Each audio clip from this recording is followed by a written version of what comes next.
Aujourd'hui, j'avais envie de vous parler du cas d'un meurtre irrésolu, celui de Fidèle Deshaies que vous voyez ici.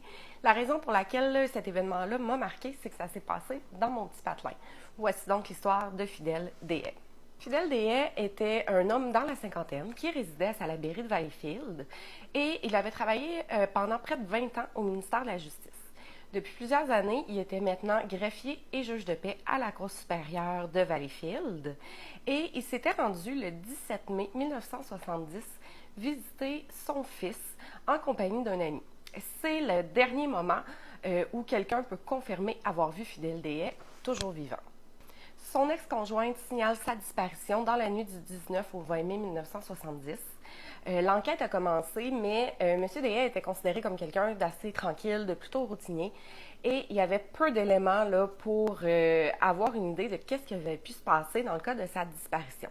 C'est presque un an plus tard qu'on va enfin savoir ce qui s'est passé.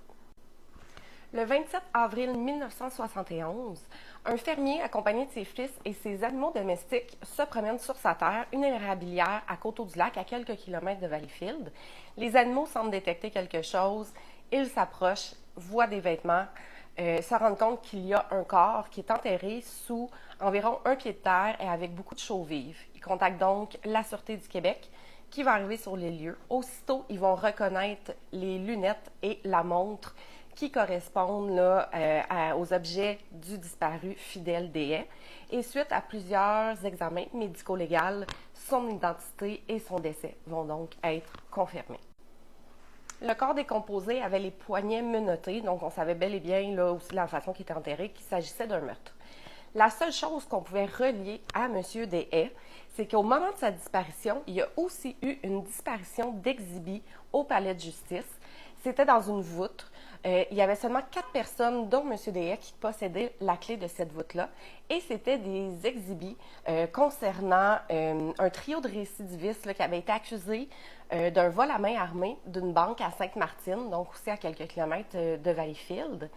Et bizarrement, tout ça s'est passé en même temps. Donc, bien sûr, le trio, que je ne nommerai pas ici, là, parce qu'ils n'ont jamais été accusés en lien avec sa disparition, ont bien sûr été soupçonnés, ils ont été interrogés et tout ça, mais bref, il n'y a jamais eu assez d'éléments de preuve pour les relier. Ce qui a disparu en même temps que M. Deshaies, on parle de cagoule, d'un fusil de calibre 12, il y avait 400 $ en lien avec le vol de banque et des imperméables.